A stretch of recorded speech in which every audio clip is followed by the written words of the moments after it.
Well, that's interesting about fangirling. I fangirled recently when I met David Beckham Right. last week. And it was funny because I did all the things that people have done to me that I have judged. I've fangirled twice in my life, and I realized this. I was talking to a rumor about this. It's fascinating because it's not. I've become friends and met some pretty big names in Hollywood that are women, and it's cool and it's exciting. But I'm not like they're people, and Yeah. But when you meet like someone you grew up admiring, and it's for me like men who like I think are cool or like I want to emulate, David Beckham being one of them. The only other time that ever happened was when I met Rumor's dad at her birthday. And I've met her mom, and like it was, I grew up watching your mom, and it was like, oh, that's cool. But immediately she just felt like a mom, and I was quickly started asking her advice, what we were talking.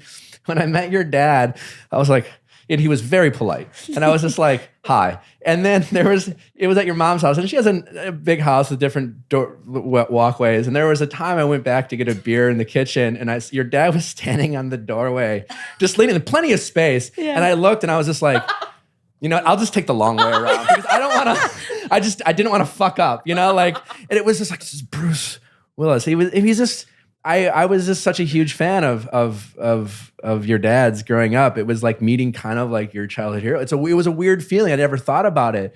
So yeah, but anyways, I walk into the coffee shop and David Beckham's there.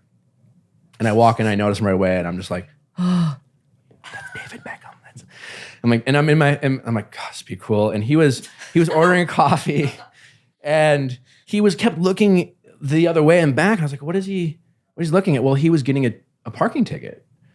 Savage. And it was fascinating because I was like, oh, like what, and he was basically just waiting for the cops to leave because, I was like, I don't want to create a scene. I'm just going to leave. Yeah. Anyway, so that was kind of my end. I was like, oh man, it sucks. And I was like my end, like making conversation, like just another guy. Hey, I'm just talking. And so he's waiting. He's like, he ordered his coffee, and I was like, you know what? Fuck it. And I was just like, David, would it be cool if I get a quick pic? You didn't say Mr. Beckham? No. I said David. And he was so cool. He was very, very gracious. And he's like, yeah, no problem, man. And then I did the thing that people always do to me. And I go, thanks, Matt. My sisters are going to be so excited. And I thought to myself, stop lying. What are you lying for, Nick? It's like every time someone comes up to me and you're like, can I have a picture? It's like, oh, my grandma or my mom's such a big fan. I'm like, really? You know how many times I've taken pictures because someone's mom's a big fan or grandma? And I'm like, so you're okay? That's fine. I don't really like you, but my mom. But my mom does. Anyway, so I'm like, my sister's gonna be so excited, and I immediately like judge. I'm like, you know what, David? I'm actually a huge. I correct myself because I realized I did that, and we took a couple pics, and then.